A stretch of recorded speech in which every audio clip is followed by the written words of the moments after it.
rentrer maintenant un petit peu plus dans le détail du bouton personnalisé. Donc, après avoir indiqué notre code, comme d'habitude, et c'est l'administrateur, n'est-ce pas, qui va s'y coller, nous allons avoir ici les données de produits. Et c'est un chapitre qui est intéressant, mais nous rentrerons un petit peu plus dans les détails dans d'autres leçons.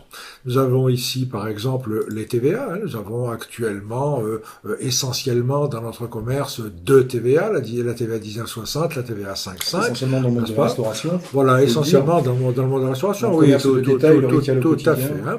Voilà. Bon.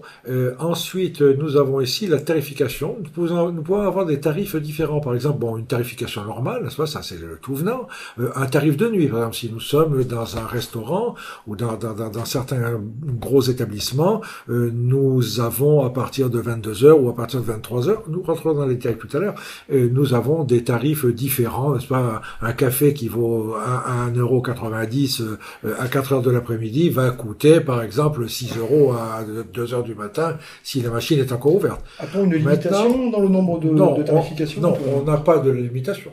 Maintenant, par exemple, pour un boulanger, il y a quelque chose de tout à fait intéressant. Un boulanger va avoir un boulanger va avoir un tarif normal, soit la baguette vaut 85 centimes ou 90 centimes, ok, mais bien souvent le boulanger, n'est-ce pas, sert les quelques restaurateurs qui sont autour de chez lui, qui viennent acheter chaque jour 10 baguettes, 15 baguettes, ou 3 croissants le matin, ou 20 croissants, ou des pains au chocolat, etc., et pour lesquels on va pouvoir avoir des tarifs particuliers.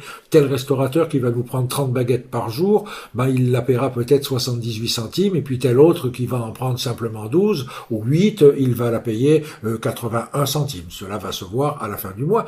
Nous en reparlerons en détail. Puis, nous avons aussi ici les familles de produits. On va parler tout à l'heure en 2 ou 3 mots, les différentes familles, n'est-ce pas, qui vont nous permettre d'éclater nos produits et par conséquent d'avoir des chiffres d'affaires.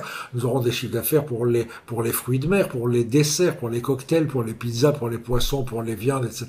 Si nous sommes restaurateurs, n'est-ce pas, nous aurons si nous sommes boulangers, nous aurons les pains, les croissants, la croissanterie, les gâteaux, les boissons, etc. Bien, donc ici simplement des familles. Ensuite, à l'intérieur de chacune de ces familles, nous aurons des produits. Ce qui fait qu'en statistique, nous aurons le total des ventes pour la famille et à l'intérieur de ce total, ou en détail de ce total, nous aurons le détail de chacun des produits qui entrent dans la famille en question. Ensuite, le produit, ça va faire l'objet d'une leçon. Ça va faire l'objet d'une leçon tout à fait importante dans une autre leçon, hein. Là, nous avons ici les produits, ouvrir les différentes familles de produits, les produits bien évidemment, hein, le produit, je prends un Bourgueil par exemple, je vais avoir ici les intitulés, je vais avoir les prix, le prix de revient, le prix normal, la tarification, la TVA associée. Est-ce que nous allons gérer ces produits en stock? Oui, absolument. Ce produit qui est un Bourgueil 2003, eh bien, nous allons l'acheter à l'unité de bouteille. Je peux acheter 8 bouteilles ou 25 bouteilles, mais pas une palette, par exemple. Les bouteilles font 75 centilitres dans cet exemple-là.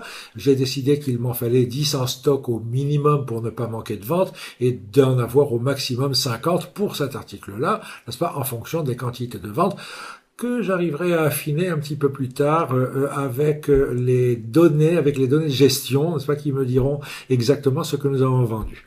La quantité actuelle du stock. Quelques options ici. Est-ce que le produit doit rentrer dans le chiffre d'affaires? Est-ce que je dois demander le prix au fur et à mesure que je les vends ou bien est-ce que le prix est indiqué? Si c'est un morceau de viande, faut-il demander la cuisson? Pas pour une bouteille, etc. Bref, nous rentrerons dans le détail de tout cela dans une leçon vraiment particulière pour les produits. Puis nous avons ici un paramétrage de produits, bon pour la cuisine, eh ben des accompagnements, n'est-ce pas, des accompagnements.